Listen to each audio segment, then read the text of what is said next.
American Super Middleweight Champion, Gabriel Rosado. Shout out to 89 watching us in Rockingham, North Carolina. Go Heels, man. American Super Middleweight Tar Champion. Heels. Looking smooth the other night. So Gabriel Rosado will be joining us right now. Oh, we're putting on shades? If you want to put on shades, man, I'll put on shades too, bro. We're going to do shades, you know. Look, whenever you're with Gabriel Rosado, you got to always look good. You got to look the part, bro. How you feeling, man? I feel great, man. I feel amazing. Excited. Back at it, man. You know, like I'm on the road right now, so yeah, I'm just excited to be back in and do my thing. Yeah, you just went in there, moved around a little bit. All right, catch your breath, Gabe, man. Come on. You're a broadcaster. You know you can take your time with this, man. So, I'm good, yeah. Gabriel Rosado, also a heck of a fighter. Watched you for a while. You know, I've known you for a while, and seen you in Vegas, and now we work fights together. Gabe's actually going to be on the broadcast if all goes well. April 21st. Mentioned that fight in Fantasy Springs in Indio, California. But the fight this weekend, Shane Mosley, you've seen him around the gyms in Southern California. Yeah. When you have this, and you're like, they bring you Shane. I know you've never said no to anybody, but this is a little different, right? Because you know the kid. Yeah, I have a good relationship with his father. You know, his father's a legend. I looked up, being a big fan. I got to be a part of his training camp when he fought Antonio Margarito. Oh, well, I didn't know that. Yeah, man. So I stood with him in Big Bear, and and then outside of that, we had a friendship outside of the ring. So when they told me about Shane, it was like, damn. But at the end of the day, business. It's business. Yeah. It's business. We're in the hurt business. We're grown men, and this is what we do. Yeah, it's one of the things like, okay, you come around, you see guys in the gym, you get to know them, and you're cool with it. At the end of the day, it's like, okay, here's a contract, and it's like, it's not a team sport. It's an individual sport, man. Yeah, and to be honest, some of the best fights are when you fight people that you have a relationship with, So, really, I'm not really that cool with Shane Jr., but I know his father, and I fought a couple of good friends of mine coming up. Yeah. Working our ways in the rankings, and those were like the tough fights. Yeah. You know what I mean? So because it's like it kind of has that flair to it, right? Yeah. So I'm excited, man. But we're gonna do our thing, and I'm going for the knockout. I think we saw a hell of a knockout last year against Bektemir and Milikuziev, and then you fought Munguia after that. And people look at your record like, all right, Gabe 26, 14-1, and I always tell people, forget the damn record when Gabriel Rosado's in the ring because you know you're going to get the scrap. Where's that attitude come from, man? Because it seems like you've had a rebirth the last couple of years. Yeah.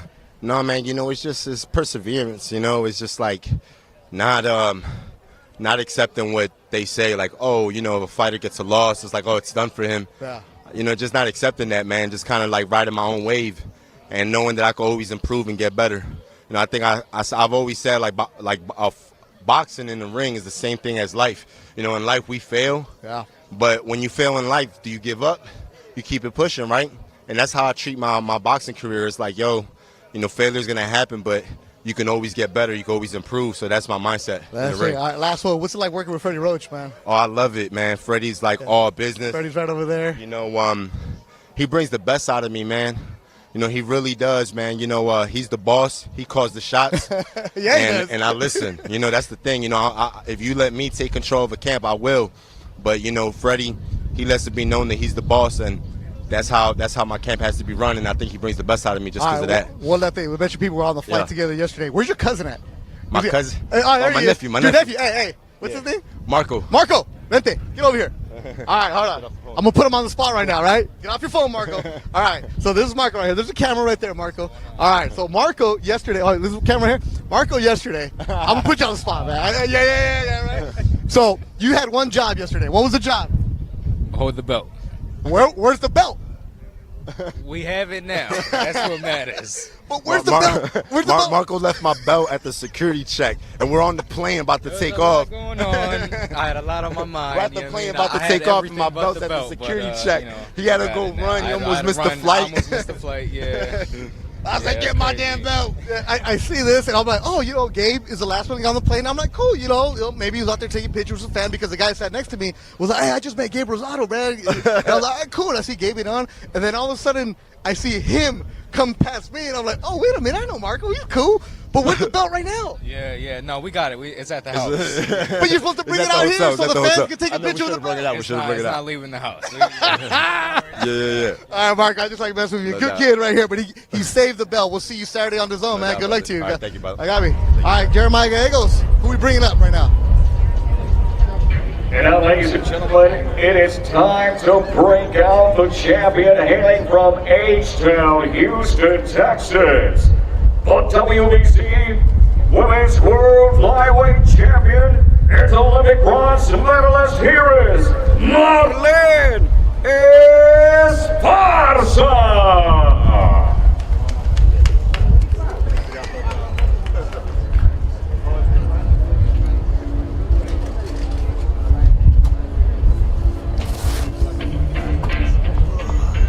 And there she is, Marlen Esparza, Houston, Texas. They ain't gonna get me copyrighted. How you guys doing? You guys all right? Let's fast forward to her interview. This is still live. It's just a little bit of a I rewinded it back some. There we go. Let's go here. I think this is live now again. Take your time out. Like the video. Subscribe.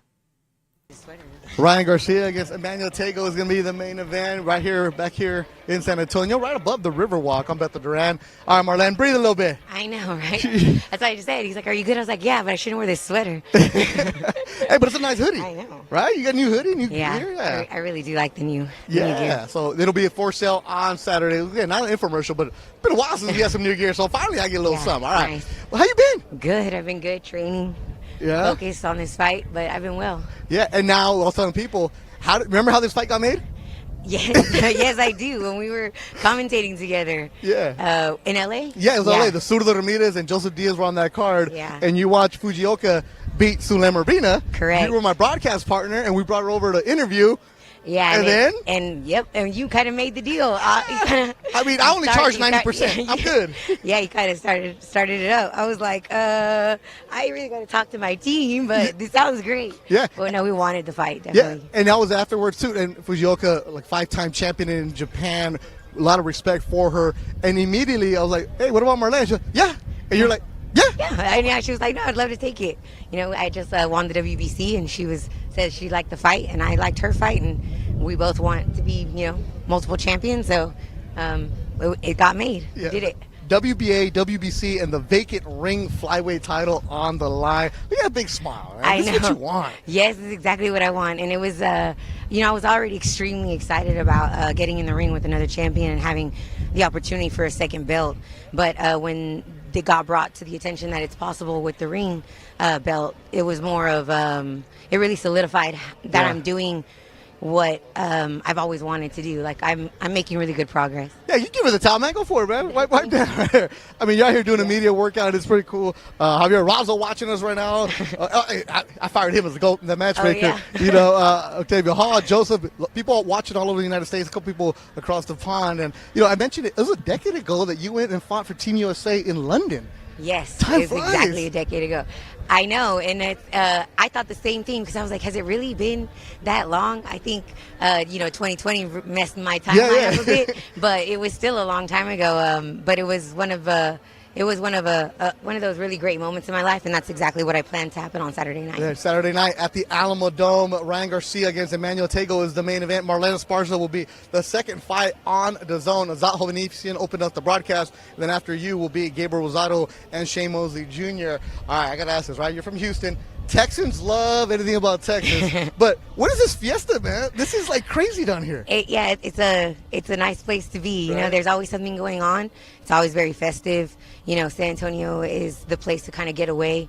But it's definitely all Texas, and very much boxing across the board. Yeah, Saturday night. You're going to put on a show, right? Yes, Don't I you will. hate those dumb questions? No, I will. I love them, actually. It's like, please ask me again. There it is. Final word. Go for it, Marlen. No, I'm going to put on a show. It's going to be a good night. There it is. You'll see here Saturday night live on the zone. What's your social media? Let them know. It's Marlen_Esparza on Instagram and Marlen Boxing 112 on Twitter. 112. Why? Because that's the belt that's on the line, right? Yes, it is. There it is. We'll see it live Saturday. WBA, WBC, and the vacant ring magazine belt. That's the most beautiful belt. I always think so. I know. It's the The Ring red, white, and magazine. blue. It just solidifies everything, too. It's a beautiful belt, and I'm excited about all the belts, but I'm really just happy with the situation on Saturday. I'm happy for you. You get an opportunity. That's all you want. You don't want an opportunity to show off his beautiful jacket? Jeremiah Gallegos, he's in the ring right now.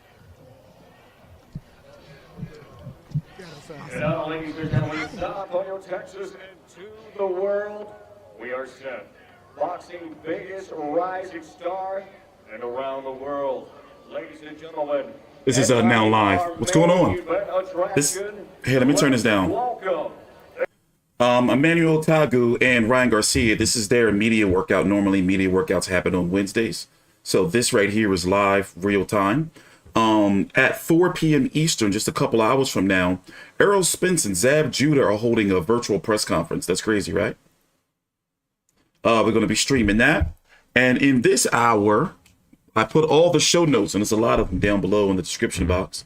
We got a lot to talk about. Very busy week in boxing. You know, I'm feeling really good. Like, I feel really good to be back. Yeah, this is my new setup. Thanks, Patrick. It's not all the way done yet. I'm not liking the blue. But yeah, we're still adding some things to it. And now we're going to go from there. Let's turn it up, see what's going on. By the way, take your time out. Like the video. Subscribe. Also, down below, links to the WBC at Powered by the Vive Network and my social media. I'm back, like, doing full-time, like, social media engagement and shit. I've been bullshitting around for the last 2 years or so, but I'm back, like, fully. I know I've been saying it. I was supposed to be back March the 1st, but I'm officially fully back. I have nothing to do. I am legaled up. There's, you know, all I got to do is go to court dates. All my case prep, everything is all done. It has taken me years, and I can't put into words how happy I am to be here. Will the game be over? Oh, will it continue? Will there be an upset? Ryan Garcia. Ready. Look at you. You want to see it. Keep talking that. Shut up. Shut up. What are you going to do right now? It's about to be game over. Game boy, it's about to be game over. I promise you. What you going to do? Do it right now. Do it right now. Look at you. Look at this bullshit. Let's go. Let's go. We're going to turn each other. This is bullshit. Hey, take that beanie off. He told him to take his baby Let's off. go. Shut up. I didn't hear you. All that talk. Shut up. Your mouth is dry. Get some chapstick on. Shut up. You nervous. Shut up. Let's go. Let's go. Nothing. Disgusting. Shut up. Get out of here. Yo, with your power, right? Shut up. That very Saturday, come and show me Shut your up. power. Shut up. Come and show me your skill and your I power. can do it right now. I can do it right now. Right now. Shut I up. want it right now. Bye-bye. They want the Ghana pepper. Bye-bye. Bye-bye. It is heated inside Saturday, the you ring, see your and we motherfucker. haven't even officially started the fight on our main event. Oh my God. Let's go. Let's There you go. have it. Let's go. San Antonio, are you ready for the main event? Make some noise! How do y'all feel about this card? This is a really good card. It is officially golden time Saturday night, live on DAZN. I didn't make the other screen yet to be able to show him working out and be able to show the box rec. But this is a really good card. Let me tell you the names that are on there. You got, turn this crap down on my end. You got obviously the main event, Ryan Garcia versus Emmanuel Tagoe. Marlen Esparza versus Naoki Fujioka. Gabriel Rosado versus Shane Mosley Jr. Patrick Teixeira, former WBO 154-pound champion. His last loss was about 14 months ago to Brian Castano. So overall, though, like, look at this card, bro. Like, it's 1, 2, 3, 4 fights at least I'm interested in. Take some pictures and go right back to the hotel. Tagoe waited around for Ryan Garcia to get in the ring. That wasn't on my King script. Rye is a little cringe. Okay, but good for them. Spice it up a little bit. And Tagoe here is with his manager and a fighter. And that's it. And Ryan has his entire crew with him wearing the King Ryan sweatsuits. Ryan's in the ring right now. He'll be the main event on Saturday. So, you know, Tagoe, when we were talking to him, you know, he said he's very confident.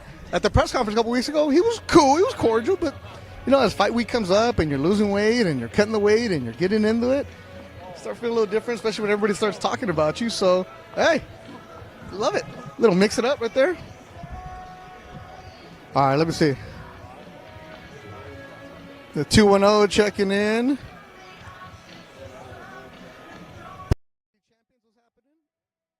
Here, let's talk. Yeah, so here's my thing, right? As you can see in the title, I posted something along the lines of, and they've been talking about it for the better part of about, fix my chair. They've been talking about it for the better part of about 2 years now, trying to make Ryan Garcia and Tank Davis fight. Hold on, my bad. Tank Davis seems to be disgruntled with Mayweather Promotions. I did a video on it last night.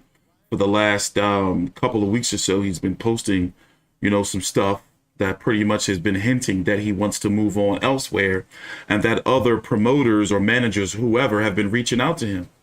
Me, I think personally, I think it's time for him to go. I would like to see him go. You know, it's like that in certain divisions where you can't get fights. Sometimes you got to go somewhere else if they can't get you what you want. And you have to think that maybe he is a little bitter and upset with his promotional team, thinking like, how the fuck is Devin Haney getting an undisputed title shot before me, and you telling me I'm the man, I'm the pay-per-view star? How does that make sense? You know, he has a right to question that. Now, regarding Ryan Garcia, I really don't have no faith in him. You know, he was on top of the world to me when he knocked out Luke Campbell. And then look, when was Ryan Garcia? How long has he been out? Can't even catch. The Luke Campbell fight last year.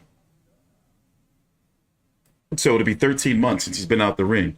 And then before that, with Francisco Fonseca, it was a whole nearly year, 11 months since he was out the ring. So it's like, bro, like, I mean, I get it. Mental health, that shit can fuck with you. That mental health shit is true. Because even though I sit up here and do videos every day, it's still sometimes where, you know, especially over the last like few years, I didn't want to get on camera. So you can kind of understand where a fighter is coming from, where they may not want to fight, you know? They may be like, you know what? People saying I'm motherfucking this and that. I just want to, you know, just stay home, be by my motherfucking self, and get my head right. So, you know, I'm not one to come on here clowning mental health when a fighter says they need to take a mental break, because these are the people that got to train all day, every day, and keep their head constantly always in the game. Also, how do we feel about this Joe Goossen matchup? And I got a chance to watch some Emmanuel Tagoe fights. And to be honest, I mean, he's got a puncher's chance. He is undefeated. The only fight he lost was his first fight. And those African fighters are known to be tough. You know, you got to really beat the shit out of them for them to stay down. You see what I'm saying? Where he at? Where's Tagoe? What's going on over here?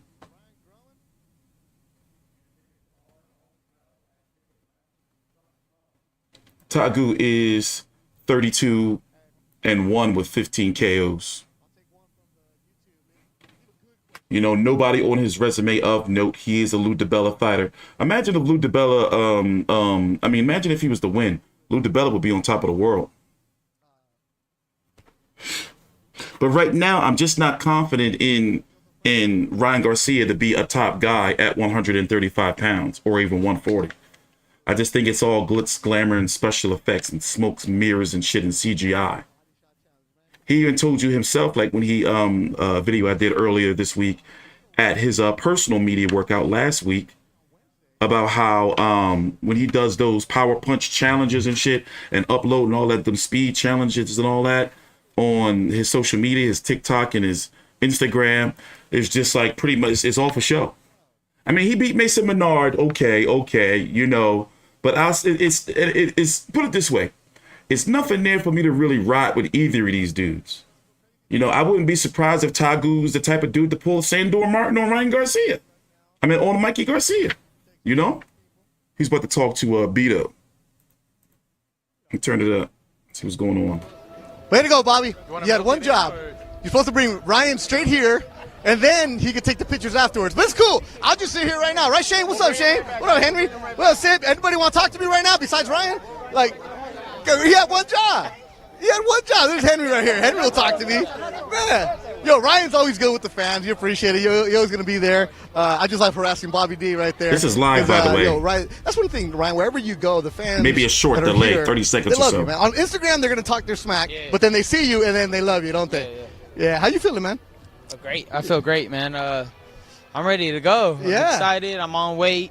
Everything went well, so now it's just time to fight. What happened in the ring? I gave him a little taste of his own medicine. I've been respectful for pretty much the whole way through, but from recent things I've heard and the things that he said, I wanted to test how he really felt, and didn't disappoint. But it's funny, you know, being in front of him.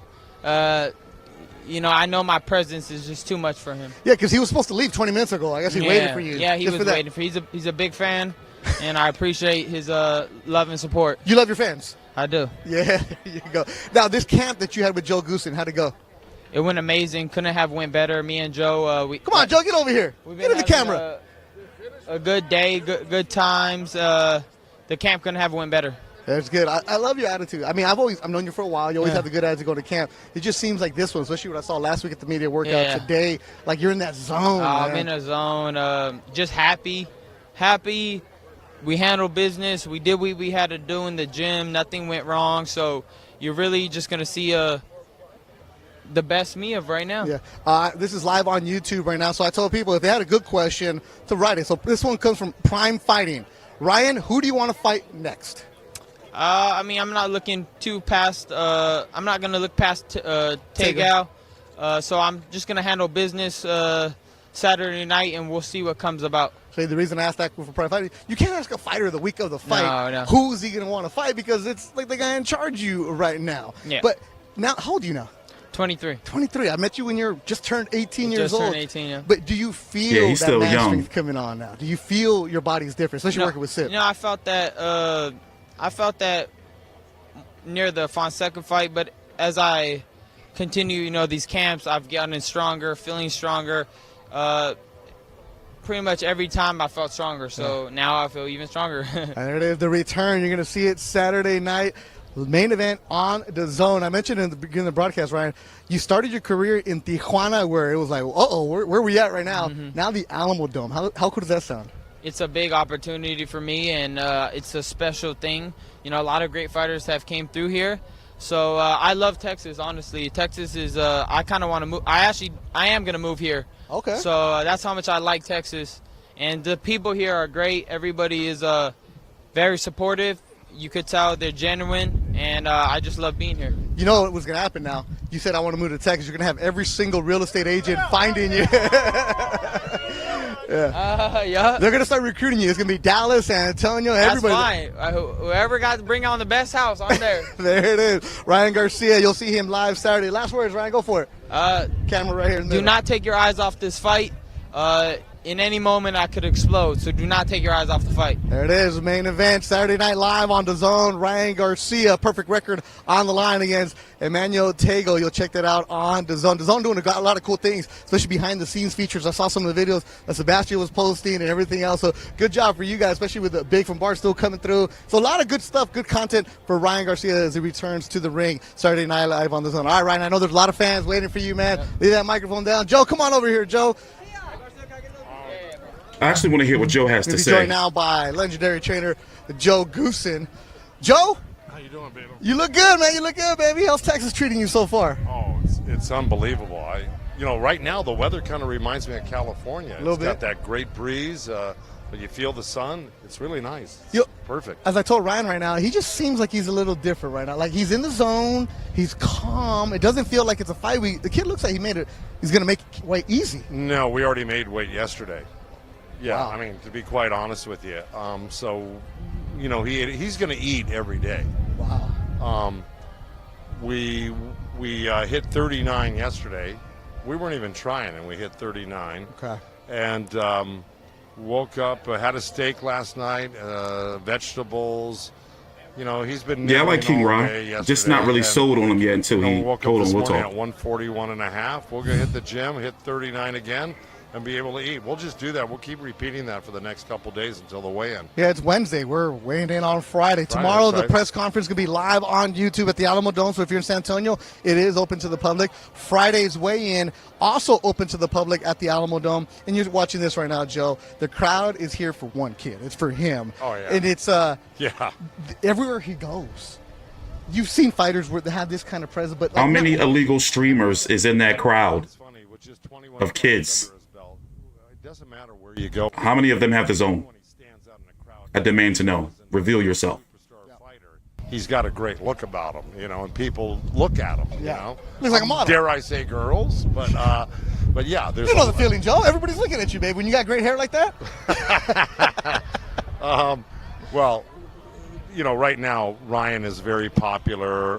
He's got a big following, and it doesn't matter where you go. If we go to a mall, we go down the street, wherever it is, people are going to recognize him, and that's something that you strive for when you are in this sport. You want people to recognize you for what you do, and he's certainly getting a lot of that. Well, we appreciate you stopping by, Joe. I know you don't work with many fighters, but you took on Ryan Garcia. Yes, yeah. One reason why? Well, because Ryan and I have a history together. He basically was at my gym before he turned pro. I encouraged him to turn pro when he was 17, and he did. And we've stayed in touch the whole time. He'd call me after his fights. Okay. So the good thing is that it was an easy transition to make, considering the background with him, and I enjoyed every minute of the camp. It went by quick. It was a 7-week camp. It seemed like 3 weeks. It's usually the other way around. No and kidding. it was great. I just loved every minute of it, and he was obsessed with his training. He's the type of guy where you call him, you go, "You ready to run?" And go, "I already ran." He's that type of guy. Yeah. So he's just unbelievable. He's a great athlete, and I can't wait for Saturday night. And this is going to be look, Tagoe came here to win. He did not come here to lay down or lose. You saw him get a little nasty with Ryan in the ring. He wasn't supposed to be in the ring. No, but he brought it to Ryan. So, and then Ryan answered him.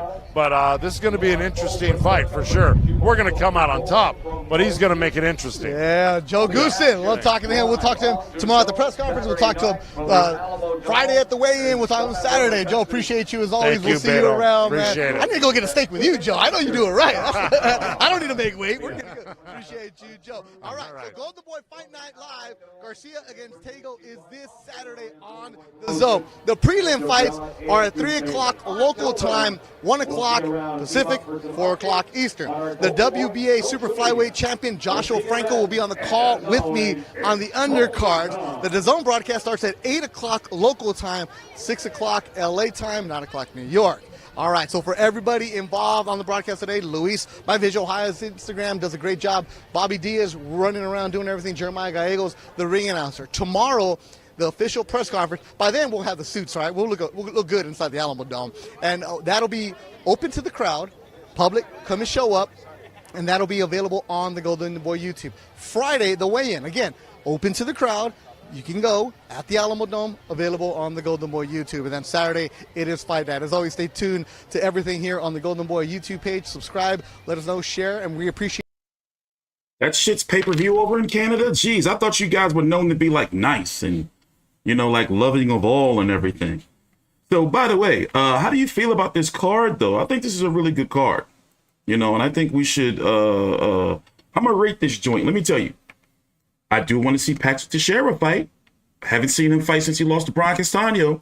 Brian Castaño went to fight Charlo in the undisputed championship fight, and now he's fighting Charlo again. So he is a former world champion, so that has my attention. Now, there was some dirty, sick rumors going around, and apparently it was true that Patrick Teixeira was going to fight Glenn Tapia. Ew. Shame on you, Golden Boy. Shame on you. So Patrick Teixeira is now fighting this man. Oh, by the way, I don't know what's going on with Kurbanov, who Teixeira was supposed to be fighting over in Russia, but, well, Russia and Ukraine's at war. So, maybe some shit going on there. So this is the guy he's supposed to be fighting. Something tells me I've seen this guy fight before. Have I seen him fight before? Probably, because he's full of Steve Butler, Demetrius Ballard, Ali Akhmedov. I'm sure I've seen him fight before. He fought Munguia. I've definitely seen him. Tony Harrison. Yeah, I've seen this guy fight. Well, anyway, you got him on the card against Teixeira. Then you got Gabriel Rosado. He's still out here after all these losses, just making bank. 26-14-1. That's some seasoned ass UFC. Left UFC, went to Bellator and closing out your career at Bellator type resume. Like one championship type shit. No disrespect. I'm just saying, to see a record like this in boxing and still be, doing big things. It's like, shout out to him. But Jesus. And imagine if he didn't get the knockout over Melik Zuliev. So now he's due for a win. So don't be surprised if him versus Shane Mosley Jr. ends up with Shane Mosley getting knocked the fuck out, or ending like with Gabriel Rosado's getting robbed. He's probably due for a good robbing right now with the way his career has been going. Shane Mosley Jr. looking like his pop, 17-4, 10 KOs, 31 years old already. The Jason Quigley fight, I don't remember how that went. It says he lost majority decision, but did he really lose that fight like that? Jason Quigley, of course, went on to get a boot put in his ass by Demetrius Andrade. So, there's that. I mean, Marlen Esparza against the girl. Who's this girl? Forgot. Didn't she fight who? Who'd she fight? Solomon Bina. She got that decision. So, all right, nice solid fight for the WBC and WBA flyweight titles. 112 limit. So, if I'm going to rate the card, I'm going to give it a B. This is on a plus minus scale. I'm not giving it a B minus because that's too close to a C. I'm not giving it a B plus because that's too close. You know what? See, I'm a jaded boxing fan these days, and I can be a little untethered. So I'm going to say this shit's a B minus. How about that? How do you rate this card? No, B minus is a little too bad. I don't know. It was an Easter versus. Ew, don't tell me that. Ew. So Quigley versus Shane Mosley Jr. was some old ew. Don't tell me. So, all right, let me get my grade because we got to move on. All right. I am going to give this card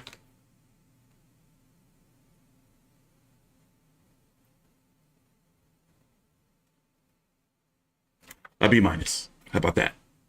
B minus, I'm sticking to it. That's what my gut's telling me. Now, Ryan Garcia, see, he lost all his momentum after Luke Campbell.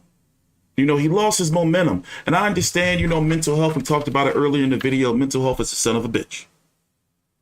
But at the same time, in the real world, people, as I've learned the hard way, and fans, they don't give a fuck about that shit. They're like, yo, bro, you keep pulling up these fights. Stop giving us all these excuses. People that try to hear it. So now he's got to restart back over. And with Emmanuel Tagoe, 32-1 with 15 KOs. He's never been defeated. And I did watch some tape on him, and horrible tape. Nothing that really, really sticks out. But overall, he's got to do something. Meaning Ryan Garcia. He's got to be the first. He's got to know he already been knocked out. The very beginning of his career. And what is Linty Addy doing? Let's see if he's still around. Damn. Linty Addy. He was on a nice little streak. He knocked out Tagoe in his first fight. Well, anyway. Excuse my language. We do run a mature show podcast, whatever you want to call it. Ryan Garcia got to put his dick in the dirt. He got to knock him out. That's what fans want to see. They don't want to see him go the distance. They want to see unless it's some old fight of the year barn burner, but that's not going to really help Ryan Garcia. Looking at the 135-pound division before we get on to Mr. Tank Davis, who is having a press conference tomorrow for now his the rescheduled fight between him and Romero. Tank Davis, WBA 135-pound world champion. He has dropped his 130-pound belt that he won from fighting Leo Santa Cruz, right? And then he had the underling belt up at 140, which he also dropped. So basically, in this day and age, he really doesn't have a championship belt, pretty much.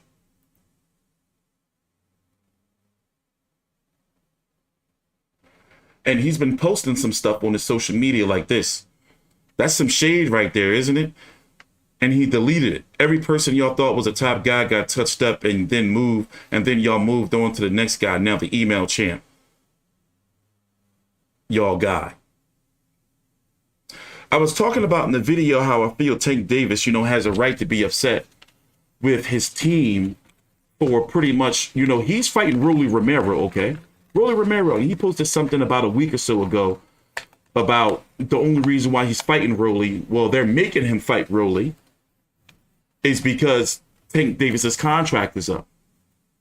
So if you're Tank Davis, I think you have a right to be a little bit upset with your promotional team. It's like, yo, y'all having me fight on pay-per-view and shit. People not buying these pay-per-views. And then my personal image is being attacked because all these guys fighting each other. I'm fighting Cruz and Rolly Romero. So remember, his last fight was supposed to be Rolly Romero. So was this fight possibly going to be Cruz? Either way, I think this is what it was going to be. And that's not enough to move the needle for these fans these days when you're seeing that Tank Davis versus Rolly Romero is 74 fucking 99 on pay-per-view. The same month as Canelo versus Berta Bivol. Another video, we gotta talk about that. Canelo versus Bivol. That's not Tank's fault, and you can tell he was upset about it because he was posting about it. It's like, why did I go put in the same month as Canelo? Like, what the fuck? And then he was talking about how his tickets are going on sale tomorrow. But what if he didn't speak up what his tickets have been going on sale? Because he posted something along the lines of his tickets going on sale a month before the fight like he's Michael Jackson. Let me see if I can find the tweet. But yeah, he's clearly disgruntled. Like, he's disgruntled. You know, what's going on with this? Why is this all messed up? You know, I like Tank. He's one of my favorite fighters of this era. And me, because I understand how boxing works and all the politics and all the bullshit that come with that, I think to myself, like, okay, all right, it's not him, it's his team. But then when you have the very next week after this fight on regular ESPN primetime, we're getting George Kambosos, WBC franchise, WBC Super, IBF, WBO, and Ring Magazine champion, taking on Devin Haney, WBC champion, on regular ESPN in Australia in a much bigger fight in front of 50,000 people in Australia. Tank has a right to be pissed off. And then it's a multi-fight deal. It's a multi-fight deal. So the winner of Kambosos doesn't have a mandatory right now. And then you know they're going to try to slide Lomachenko in after whoever loses or wins the two fights between Kambosos and Haney. So why wouldn't he be pissed? And it's like that sometimes, just like Terrence Crawford. Top Rank couldn't do nothing for him at 147 pounds. So he had to cross the street. In the case of Tank Davis right now, when you really, really look at it, name me some fighters at 135 pounds, you know, between 130. And frankly, I don't think he wants to go back down to 130. But name me some fighters between 130 and 135 and 140 that they can really sell you, that's in the PBC Mayweather Promotions universe, that they can actually make a fight happen. Where?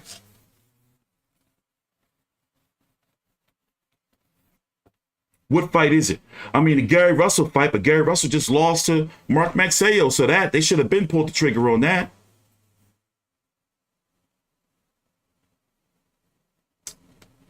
Rolly Romero is only there because of his mouth. By the way, we're going to be here tomorrow streaming the press conference. Tank Davis versus Rolly Romero is having a press conference in Brooklyn in the Barclays Center tomorrow at 11:30 a.m. Eastern. We're going to be here live streaming that, so take your time out. Like the video, subscribe. Also, tonight at 1 a.m. Eastern, if I can find the link, which is going to be the next topic we're going to talk about, we're going to try to be here for the Golovkin versus Murata press conference. Also tomorrow, you're going to have the Erickson Lubin versus Fundora final press conference.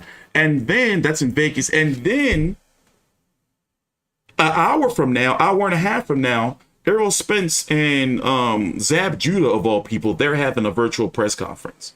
So it's going to be a very, very, very busy time on the channel. And as I said earlier in the video, I'm so happy to be here. I was supposed to be back full time in March, but I said, fuck it. April is when it's really going to kick off and hit the fan. That's when I'm going to be back. So I've been really pumping out a lot of videos. And also I've made some upgrades, not fully done yet, but I've been making some upgrades to the channel. As you can see, some things look a little bit different around here.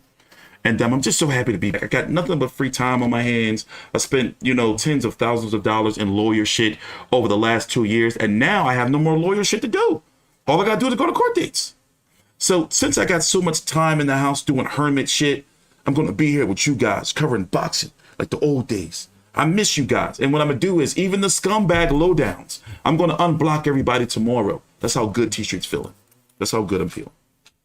So I'm talking about, okay, we could talk about Sabrina Matias or Michelle Rivera. That's it, though. But those guys don't move the needle. They don't move the needle. And they're tough fights for no belts. There's no glory. Where's the belts? So let me break it down to you, right? The next mandatory, I'm guaranteeing you it's going to be Loma. And then possibly the winner of Tank versus Rowley. And then you have Lemos, who beats Lee Selby. Was Lemos versus Lee Selby a final eliminator? Does anyone know? Or was that just, like meaning a final eliminator to be the mandatory number one? Or do we have to fight somebody else? And then you have Zaire Abdulayev, who beat Jorge Linares about a month ago. I covered that fight. And from Russia on like a Saturday morning. So right now, it's looking like, Tank ain't going to get no title shot, or at least a mandatory, not for some time.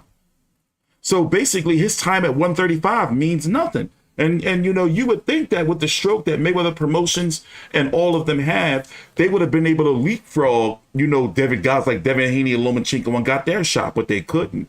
One of the reasons why I think is because there is some bad blood between Lou DiBella and PBC, if you haven't noticed, ever since the Wilder stuff. And George Kambosos is a Wilder Peter Kahn fighter. So this is probably a big fuck you to them, And this is what promoters are constantly doing to each other back and forth, signing, all of that. But my personal opinion, I think that Tank Davis would do very well with Top Rank. Even if not Top Rank, he would do better, well with the zone. But I don't want to see him fighting on the app, to be honest with you. I don't want to see him fighting on the zone. Top Rank for me is the move. And especially if he aligned himself with somebody like Jay Prince. I don't know. I'm not trying to get all too deep into all that stuff, but I think Top Rank would be the move.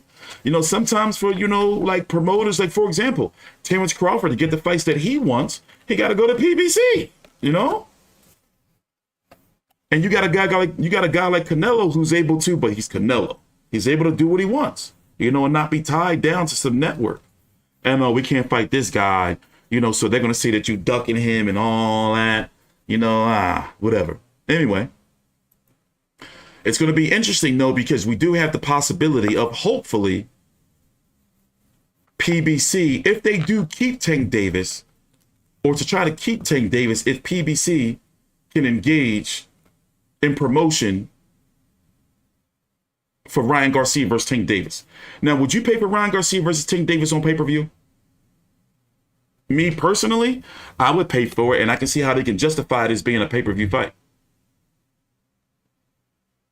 And I think it's a fight that can move the needle. But if they can't give us Jamal Charlo versus Jaime Munguia, because the zone who has built up Munguia, same way they've been building up Ryan Garcia, they're going to want to taste. You see what I'm saying? It's going to be hard for me to believe that the zone and Showtime for Tank Davis and Mayweather, and especially Mayweather and Golden Boy, Oscar De La Hoya being in the same, promoting the same card and the same press conference. I can't see that happening.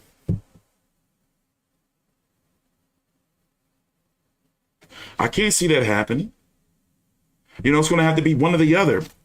Ryan Garcia is going to have to go to Showtime, or Tank Davis is going to have to go to the zone or wherever they want to put the fight at. Tank Davis versus Rowley is a glorified Showtime card. This is a fight that where if a fighter's fighting on pay-per-view, they'll say, all right, we'll give you this joint for free. Kind of like when Canelo fought Liam Smith on, that wasn't pay-per-view, was it? That was regular HBO. Something like that. This is supposed to be like a throwaway fight. Like, this is for the fans type shit. And they putting it on pay-per-view. It's like, they getting bold as fuck over there. I like PBC, been working with them for years, but at the same time, we're not here to suck no cock.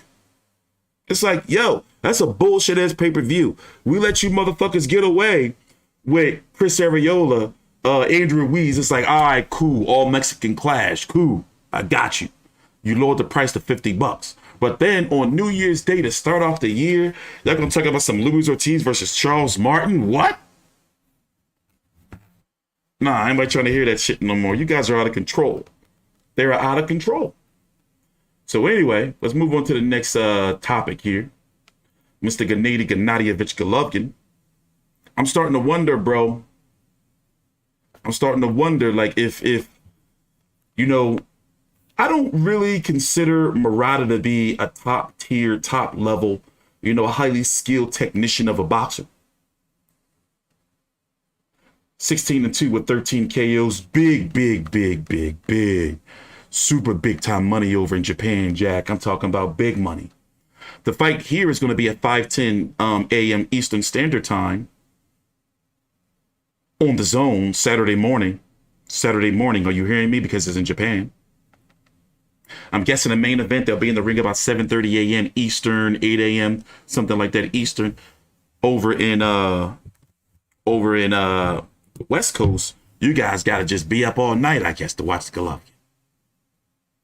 But Murata, Steve Butler covered that fight. Jesus, look how long ago that was. That was in 2019. He fought in the pre-COVID era.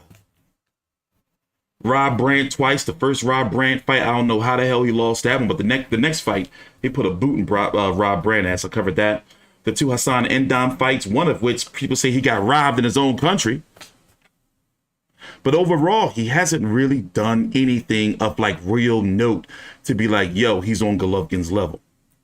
But Golovkin is 40 years old. I think Murata is bigger than Inoue in Japan.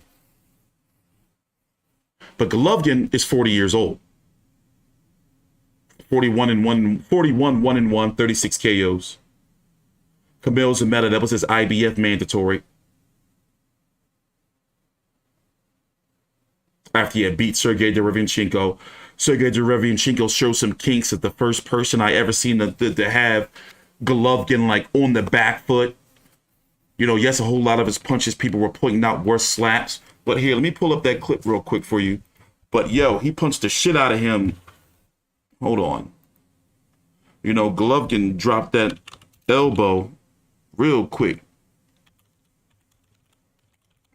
Oh Lord, I didn't spell Derevyanchenko. You got to slow down when you spell Derevyanchenko name. You can't spell it too fast. Let's go check out this clip again. Because my man was hurt.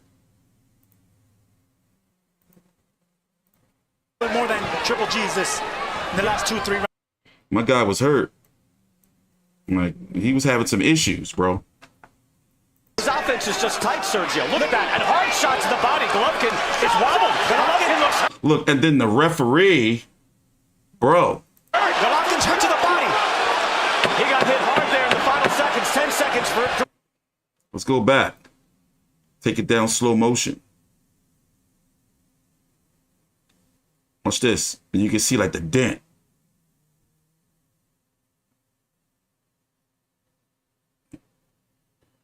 I would look, elbow drop, that was a clean one. And he buckled a little bit. You can tell he like, oh shit. That's the first time I ever seen him like really hurt.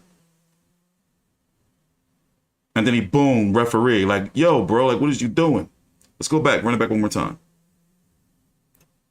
3 rounds. His offense is just tight, Sergio. Look at that. And hard shots to the body. Golovkin is wobbled. Golovkin looks hurt. Golovkin's hurt to the body. Word on the curb is that Golovkin, Canelo had told ESPN Deportes, here, let me pull up the tweet here. Canelo told ESPN Deportes, it was Eddie Reynoso. Let me check and make sure I got it right. That if, where's it at? Did I lose it? That if Golovkin loses to Murata, then they're going to go right after the Joe Smith winner. Joe Smith Bertabiev winner. That's why Canelo was great, man. However, of course, if he fights in September, people are going to say, oh, Canelo just wants to, fight Bertabiev, Joe Smith winner after a short camp, But hey, listen, this is boxing. I mean, some of the punches were low, but that body shot wasn't low. You can't say that, bro. That body shot wasn't low. But I don't know. I'm only concerned. Put it this way. If this was 3 years ago, I would have easily picked Golovkin to beat Murata. I would have been like, yeah, Golovkin's too skilled. But I'm worried about the age. The man just turned 40 years old. And even though 40 years old in today's boxing is not like the 40 years old it was years ago, it's still like, bro, he's 40 years old. but that shit means something. That shit cost. You know, in the grand scheme of boxing. Let's go check out the 160-pound division, talk about what's going on. I don't know. My gut telling me Golovkin might get beat up, yo. I don't know. Demetrius Andrade is vacating, or has vacated. If he's not yet, it's going to be vacated. His title. And James Zabek Alam-Kanuli is supposed to be fighting Danny Dignam for the vacant belt. Demetrius Andrade is going to be fighting Zach Parker for the to be mandatory for Canelo at 168 pounds. Canelo will likely vacate those 168-pound titles and campaign at 175 before Andrade gets his shot. Because Eubank Jr. and Kell Brook are supposed to be approaching a deal to fight at a catch weight above 154 pounds, but below 160. I mean, weird fight, but it is what it is. And then, of course, you know, Jamal Charlo is fighting Salusky. Ew. And Jaime Munguia may be taking on Danny Jacobs at a catch weight above 160, like 162, 164, some shit like that. So at least, you know, they're trying to do something with Jaime Munguia, even though I'm not. Danny Jacobs his name just don't ring the same bells it used to anymore. And he can understand why he lost to John Ryder. And it's not like he got robbed. It was a close fight, but overall, in my opinion, he lost to John Ryder. So the Munguia fight, I'm going to have to pick Munguia over Danny Jacobs. Now, regarding Jamal Charlo Salusky, that's just a fight. It's just like, bro, ill. And Charlo's in a situation, too, kind of like Tank Davis. It's like, okay, bro, unless you go to 168, you know, and fight guys like Caleb Plant, David Benavidez, then he ain't going to get no real smoke at 160. What is it? His 160 work is done. It's nothing there for him. You know, unless he's going to try to wait to see what happens after Canelo versus Golovkin, if Golovkin beats Murata and if Canelo beats Bivol. By the way, I'm also not confident Canelo beats Bivol too, but that's a whole different video. You know, how long until that fight? It's about 60 days, something? Alexa, how long until... Oh, shit, it's a month. I'm tripping. 31 days. I thought next month was June. My bad. Thought next month was June. So, yeah, we're, 30 days away from Canelo versus Bivol. May the 7th, 2022 in the T-Mobile Arena for the 175-pound WBA title. Bivol and Joe Smith are going to be fighting in June to unify the IBF, the WBO, and the WBC titles.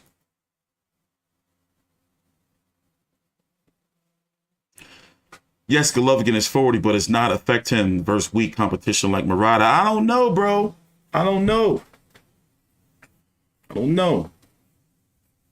You know, I'm just not confident. To move on, we're not seeing here. Let me pull up this clip. We're not seeing too much buzz on the fight week events of a very, very good card. You can say probably of all the fights, the most meaningful card, I guess, is of the weekend. Erickson Lubin versus Sebastian Fundora. Erickson Lubin now finally approaching a mandatory spot or shot between, hold on 1 minute. See, like, where's the content? I mean, yeah, they put a promo out for the fight. Hold on, I gotta drink some water. They put a promo out for the fight, but like, where's the content?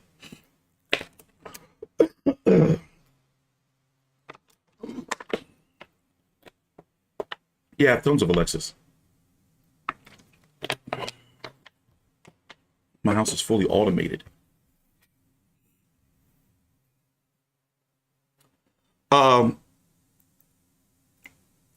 Since you guys are here live, let me ask you this. I did a video on it, but do you consider Erickson Lubin a special talent? Like, when you look at Erickson Lubin, do you be like, yo, that guy is special? You know, kind of like when you see guys like, you know, Shakur Stevenson, Tank Davis, Errol Spence, you know, Jamel Charlo. Do you look at him, you know, David Benavidez, do you look at him and be like, yo, he's special? Even before he had that brutal first round knockout when he pretty much fell into the punch of Jamel Charlo, I didn't really see him as that. You know, just You know what I mean? Yeah, he's fundamentally sound, but I haven't really seen him as special. 24-1 with 17 KOs. He's had a nice comeback, nice steady but gradual comeback since losing to Jermell Charlo. Remember, they got him back to get a 4th-round knockout against this guy, Silvario Ortiz. That was like a dark match. I don't even think that was televised anywhere. I don't remember. And that guy was 37-21. You know, remember, when you have a young undefeated fighter coming off a loss like that, they had to build up his confidence. Then Ishe Smith, okay, established veteran, former champion, built up his confidence even more. But overall known to be a durable fighter. He got the stoppage. Zachary Atu, that was a guy, all right, let's keep you busy. Then move him up a little more. Nathan Gallimore, went the distance with him. Terrell Goucher, who just fought Tim Tszyu a couple of weeks ago. Terrell Goucher is a known, tough, rugged fighter, former world champion contender. I was there against Lady Law, and then Jason Rosario, okay, built him up. Let's see how we do against him. Put him in there against, a former unified champion who got the upset win over J-Rock Williams. And he didn't look too good in that fight before he stopped Rosario. I'll pull up that clip for you. He ain't look too good right there. So now you have him going in against Sebastian Fundora, who I'm not high on anyway, and no telling how tall Sebastian Fundora is going to be by the time he get into the ring. One fight, the 6'5" Tower Inferno. The next fight, the 6'7", then another fight. He's 6'9"3/4. Like, make up your mind. Like, we are all these different heights. The 6'15" Sebastian Fundora taking on Erickson, the Hammer Lubin. I can see Moro now. Let me see, Lubin. I forgot what I was typing in. By the way, in an hour and 5 minutes, Errol Spence and Zab Judah are going to be holding a virtual press conference. And I got a bone to pick with Errol Spence, Mr. I was just playing. Mr. I was just playing. Like, bro, you don't play with no shit like that. 80, I'm just playing. It's 2 years. All of a sudden, I was just playing. Like, bro. The left hand. He had all of, like, social media in an uproar. Yeah, Lubin's still growing. I can definitely believe that. But if they was to even fight today, I would still have to say that he would lose to Jermell Charlo. And Brock Castaño would just be too much for him. I'm not confident, man. Why does this keep resetting? Hold on, let me do something real quick. I'm just not confident, guys. I'm just not confident. That's my right. That's my right. You do have Tony Harrison on the undercard, taking on Sergio Garcia in a very, very tough fight. You can kind of say it's a must win. Oh, here's that body shot.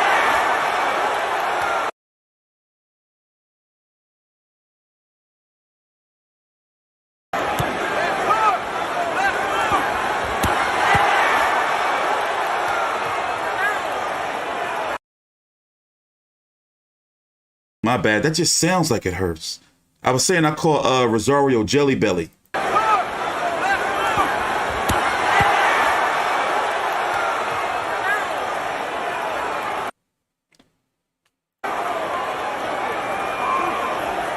I got Lubin beating Fundora though. He's the much more skilled fighter.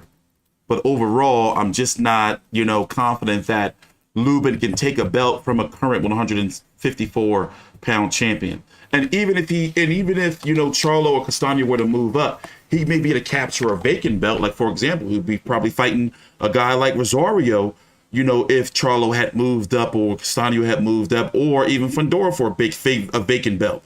But, like the top guys, if I look at guys at 147 that, if they were to move up to 154, guys like Errol Spence, Lubin can't beat them, in my opinion.